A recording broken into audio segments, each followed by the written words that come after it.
Good afternoon, everyone. I'm Dr. Meenakshi Jain, your consultant dermatologist and cosmetologist at Jain Skin and Neuro Clinic, Model Town, Ludhiana. I'm also practicing at Fortis Hospital, Ludhiana.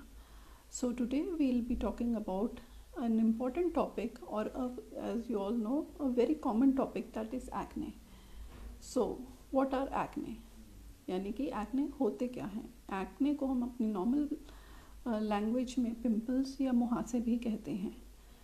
So acne एक ऐसी common problem है जो हर कोई किसी point of time में अपनी life में face करता है. सो हम एक्ने होते क्यों हैं या एक्ने के कारण क्या हैं? एक्ने के बहुत सारे कारण हो सकते हैं, जिसमें से कुछ को हम यहाँ पे लिस्ट करेंगे. जैसे कि जेनेटिक कारण, यानी कि अगर आपके पेरेंट्स यानी मदर फादर को किसी टाइम में एक्ने होते थे तो बच्चों को भी एक्ने होने के चांसेस रहते हैं. फिर हमारा सेकंड रीज़न आता है डाइट. डाइट एक इम्पॉर्टेंट रोल प्ले करता है इन एक्ने. सो आजकल की जैसे यंगर जनरेशन है जो बहुत ज़्यादा फास्ट फूड खाने को पसंद करती है. ये फास्ट फूड खाना जो होता है ये हाई ग्लाइसेमिक इंडेक्स का होता है. सो ये आपके जो सीबम प्रोडक्शन है उसको प्रमोट करता है, जिसके कारण एक्ने इंक्रीज़ हो जाते हैं. एक इम्पॉर्टेंट रीज़न एक्ने का हार्मोनल भी है.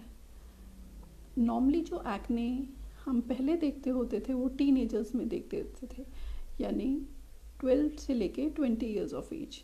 बट आजकल जो एक्ने हैं वो हम लेट एज में भी देखते हैं, जैसे 30s और 40s में भी. ये ट्रेंड जो चेंजिंग ट्रेंड है ये हार्मोनल इम्बैलेंस के कारण हो गया है. आजकल काफ़ी फीमेल्स पॉलीसिस्टिक ओवेरियन डिजीज़ या जिसको हम पीसीओडी भी कहते हैं उससे सफ़र करती हैं. सो पॉलीसिस्टिक ओवेरियन डिजीज़ के पेशेंट्स को लेट एज में acne, facial hair, weight gain and irregular cycles या पीरियड्स की प्रॉब्लम रहती है. सो एक ये इम्पॉर्टेंट रीज़न है हार्मोनल एक्ने का.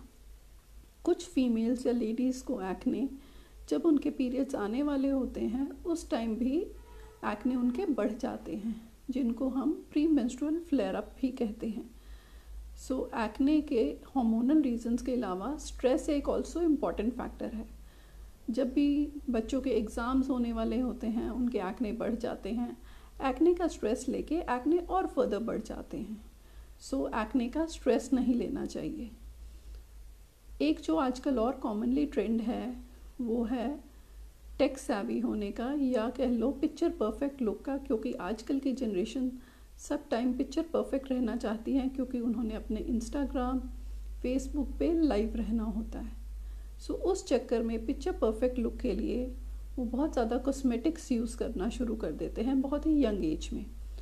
कॉस्मेटिक्स यूज़ करने में प्रॉब्लम कोई नहीं है, बट अगर आपको कॉस्मेटिक्स यूज़ करने हैं आपको अपनी स्किन टाइप के हिसाब से कॉस्मेटिक्स यूज़ करने चाहिए.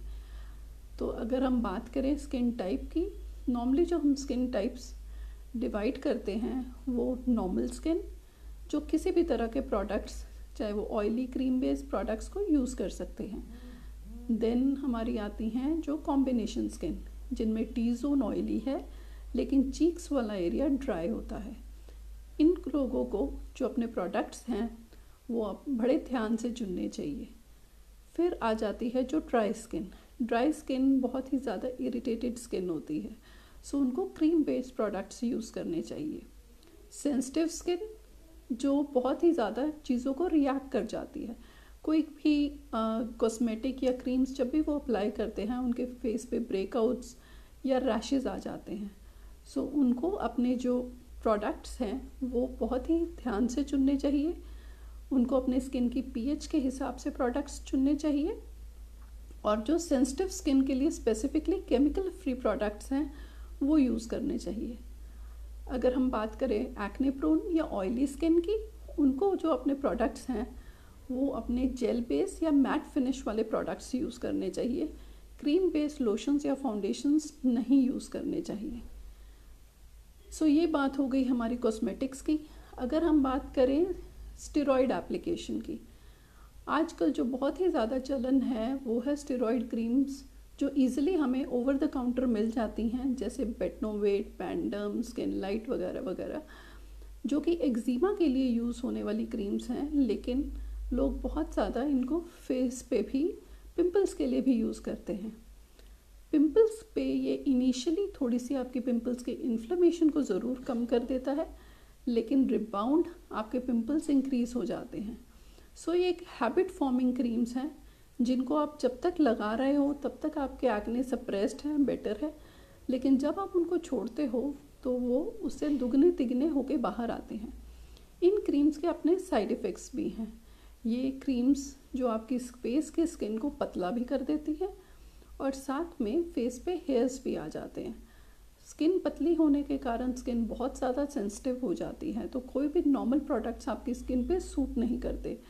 धूप में जाने से स्किन रेड होनी शुरू हो जाती है।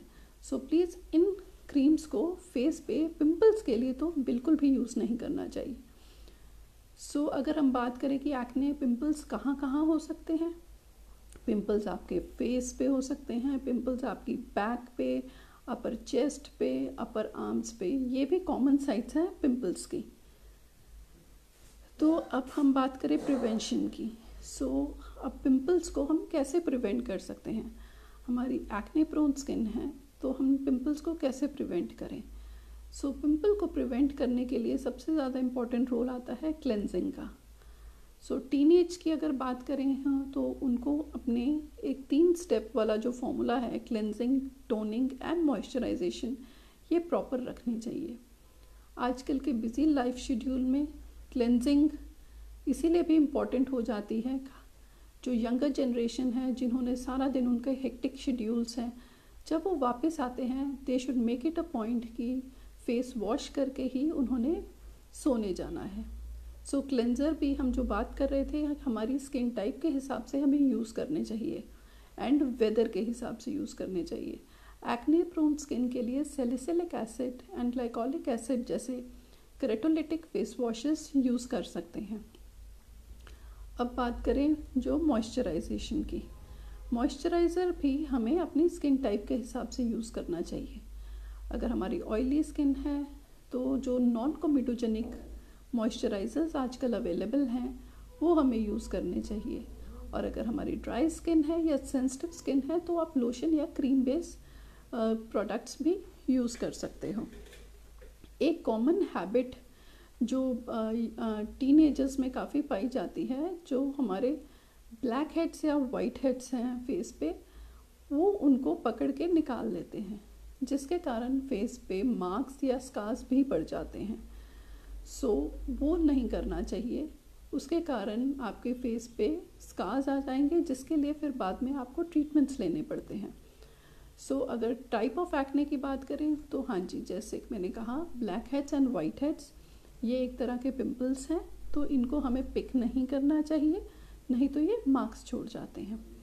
फिर दूसरी तरह के पिंपल्स होते हैं जब उसमें रेड रेड दाने बन जाते हैं, जिनको हम पैप्यूल्स कहते हैं। फिर उनमें पस भर जाती है तो पस्ट्यूल्स बन जाते हैं। लेकिन अगर आपके जो पिंपल्स हैं वो बड़े साइज़ के गांठे टाइप बन जाते हैं, उनको हम नोड्यूल या नोडुलोसिस्टिक एक्ने कहते हैं। ये एक सिवियर तरह की पिंपल्स की कंडीशन है जिसमें आप जल्दी से जल्दी अपने स्किन स्पेशलिस्ट से ट्रीटमेंट लीजिए, क्योंकि ये डेफिनेटली आपके फेस को स्कार्स से भर देंगे। तो अब हमें डॉक्टर के पास कब जाना चाहिए? जब हमें लग रहा है कि हमने अपने नॉर्मल क्लेंजिंग मॉइस्चराइजेशन की प्रॉपर हमने रूटीन एंड डाइट फॉलो की, लेकिन फिर भी हमारे एक्ने नहीं बंद हो रहे हैं, this is the time then you should visit your skin specialist. So treatment available कौन कौन से हैं हमारे एक्ने के लिए? सो हमारे पास वाइड वैरायटी होती है। अगर हमारे ग्रेडिंग के हिसाब से अगर एक्ने ग्रेड 1 या ग्रेड 2 है तो हम टॉपिकल यानी लगाने वाली क्रीम से ही फ़र्क ला सकते हैं। तो उसमें हमारी ओरल लोकल टॉपिकल एंटीबायोटिक्स आ जाती हैं, बेंजोइल पेरोक्साइड की प्रिपरेशंस आ जाती हैं, या रेटिनॉइड्स की प्रिपरेशन आ जाती हैं, जिनको बड़े ध्यान से अप्लाई करना चाहिए, नहीं तो वो बाकी स्किन को इरिटेट कर देते हैं। अगर एक्ने हमारे पस्ट्यूलर वेराइटी के हो गए हैं तो ओरल एंटीबायोटिक्स भी साथ में हमें डालनी पड़ती हैं। और हमारे जो ऑप्शंस खास करके इस नोडुलोसिस्टिक एक्ने के लिए हैं वो ओरल रेटिनॉइड्स की हैं, जिसे कि हम आइसोट्रेटिनोइन भी कहते हैं। वो एक इफ़ेक्टिव मेडिसिन है फॉर नोडुलोसिस्टिक एक्ने। अब अगर हम बात करें हार्मोनल एक्ने की, क्योंकि इसमें पीरियड्स की रेगुलरिटी भी एक इशू रहता है, तो उस हिसाब से हमें ऐसी मेडिसिन डालनी है जो कि पीरियड्स को भी रेगुलराइज करे, आपको वेट लॉस में भी इफ़ेक्टिव हो और साथ में आपके एक्ने को भी ठीक करे। हार्मोनल एक्ने में डाइटरी मॉडिफिकेशंस और लाइफस्टाइल मॉडिफिकेशंस का बहुत इंपॉर्टेंट रोल रहता है। सो डाइटरी मॉडिफिकेशंस की बात करें तो हमें हाई ग्लाइसेमिक इंडेक्स वाले फूड आइटम्स को अपनी डाइट लिस्ट से निकालना पड़ेगा, और similarly starch containing food items जैसे चावल हो गए या आलू हो गए, वो भी हमें कम मात्रा में कंज्यूम करने चाहिए। लाइफस्टाइल मॉडिफिकेशंस में आ जाते हैं तो physical activity, at least 30 to 45 minutes की डेली की physical activity in any form, either yoga और ब्रिस्क वॉक, जॉग और जिम आप कर सकते हैं। तो अगर अब जिम की बात आई है तो एक जिम जो लोग करते हैं उनकी हाई प्रोटीन डाइट वो यूजुअली लेते हैं ताकि वो फैट लूज़ करके मसल मास को बिल्ड कर सके। जिमिंग पर्सन्स में भी एक्ने काफ़ी ज़्यादा देखे जाते हैं। सो अगर उनको जिमिंग जो करते हैं उनको आर्टिफिशियल सप्लीमेंट्स बहुत ध्यान से लेने चाहिए। एनाबॉलिक स्टेरॉइड्स का सेवन नहीं करना चाहिए क्योंकि ये आपके एक्ने को बढ़ा देते हैं। अब एक्ने के ट्रीटमेंट में एक प्रोसीजर्स का भी एक इम्पॉर्टेंट रोल है। सो प्रोसीजर्स की अगर हम बात करते हैं तो प्रोसीजर्स में हमारे को हम डिवाइड कर सकते हैं एक्टिव एक्ने के प्रोसीजर्स, देन मार्क्स के प्रोसीजर्स और स्कार्स के प्रोसीजर्स। सो एक्टिव एक्ने के केस में हम आपके केमिकल पील्स वगैरह कर सकते हैं, पावर पील्स या माइक्रोडर्माब्रेजन, जो हम अगर कॉमिडोनल एक्ने है, आपके ब्लैक हेड्स वाइट हेड्स है, तो उनके लिए हम केमिकल पील्स कर सकते हैं, या फिर कार्बन पील्स भी एक आजकल बहुत अपकमिंग ट्रीटमेंट है जिसमें कार्बन सोल्यूशन लगा देते हैं फेस पे और उसके बाद क्यू स्विच लेज़र से पीलिंग की जाती है। एक आजकल नई टेक्नोलॉजी जो यूज़ हो रही है दैट इज़ एक्वा फेशियल्स और हाइड्रा फेशियल्स। उसमें भी वाटर के प्रेशर से आपके कॉमिडोन्स, ब्लैक हेड्स या वाइट हेड्स को सक इन कर लिया जाता है। ये एक सेफ प्रोसीजर है जो हम यंग एज में भी कर सकते हैं, एडोलेसेंट एज ग्रुप में, क्योंकि इसमें कोई भी हार्मफुल केमिकल्स यूज़ नहीं हो रहे हैं और ये आपकी स्किन को हाइड्रेट भी करते हैं। तो अगर हम बात करें एक्ने मार्क्स की या स्पॉट्स की, तो एक्ने स्पॉट्स के लिए केमिकल पील्स एक इफ़ेक्टिव ट्रीटमेंट ऑप्शन रहती है। एक्ने स्कार्स के लिए, जो कि कह लो खड्डे या मार्क्स या स्कार्स हैं, उनके लिए लेज़र्स एक बहुत अच्छी ऑप्शन है। लेज़र्स में हम अब्लेटिव या नॉन अब्लेटिव लेज़र, डिपेंडिंग अपॉन आपकी स्किन टाइप के हिसाब से हम कार्बन डाइऑक्साइड फ्रैक्शनल CO2 से भी यूज़ कर सकते हैं या अर्बियम ग्लास लेज़र से भी एक्ने स्कार्स का ट्रीटमेंट कर सकते हैं। और जो एक इफ़ेक्टिव ऑप्शन एक्ने स्कार्स के लिए रहती है वो है डर्मा रोलर या micro needling with meso solutions. एक जो कुछ क्वेरीज हमारे पास अभी आ रही हैं कि विंटर्स में एक्ने प्रोन स्किन की केयर कैसे करनी चाहिए। सो उसके लिए हम थोड़े से पॉइंट्स डिस्कस करेंगे। एक तो क्लेंजर्स, जो अभी हमने डिस्कस किया था कि एक्ने प्रोन स्किन में क्लेंजर्स हम ग्लाइकोलिक या सैलिसिलिक एसिड क्लेंजर्स हम यूजुअली देते हैं, लेकिन विंटर्स में जो स्किन है वो काफ़ी एक्सेसिवली ड्राई हो जाती है।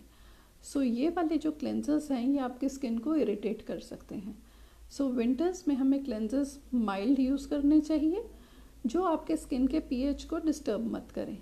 सो स्किन pH वाले क्लेंजर्स, दैट इज़ 5.5 वाले क्लेंजर्स आपको यूज़ करने चाहिए।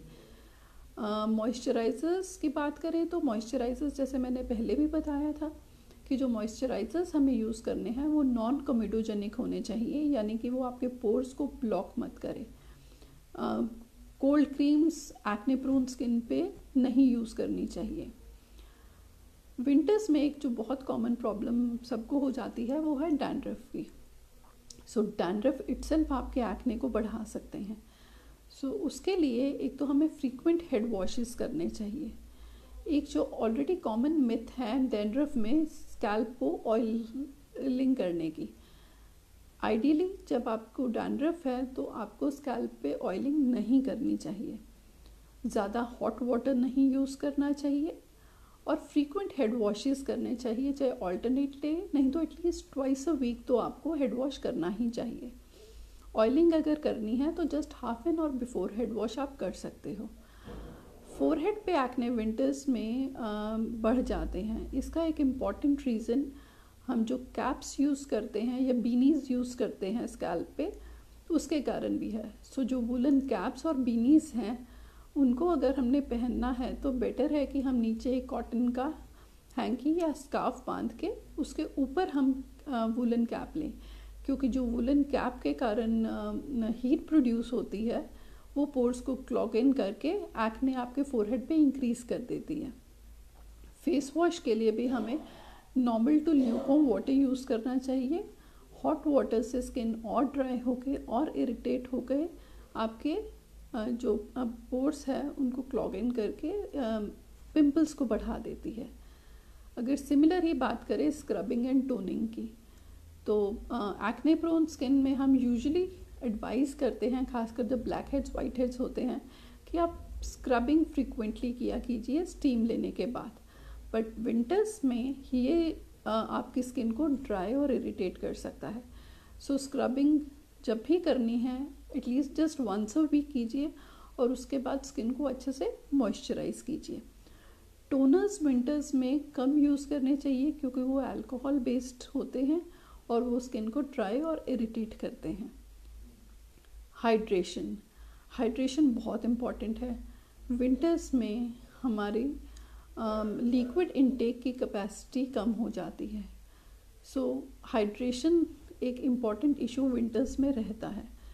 तो स्किन के लिए आपको पानी पीते रहना चाहिए, ठंडा नहीं, ल्यूकवार्म वाटर लीजिए ताकि आपकी स्किन हाइड्रेटेड रहे। 2 से 3 लीटर पानी हमें पीना चाहिए। अगर अब बात करें कि क्वेरीज़ की, अभी हमें एक क्वेरी आई है मिस्टर गोल्डी से, जिन्होंने कहा है कि आपके एक्ने हर 15 डेज़ में आ जाते हैं। तो उसके लिए आपको एक प्रॉपर अपना स्किन चेकअप करवा लेना चाहिए और प्रॉपर एक स्किन स्पेशलिस्ट के गाइडेंस से ही ट्रीटमेंट स्टार्ट करना चाहिए। अब हम आपकी अगर इसके रिलेटेड एक्ने के रिलेटेड कोई भी क्वेरीज हो, आप प्लीज़ अपने कमेंट्स सेक्शन में ड्रॉप कर दीजिए। मैं उनका रिवर्ट बैक करके आपकी प्रॉब्लम का सॉल्यूशन फाइंड आउट करेंगे। So thank you for watching me and keep following. Thank you.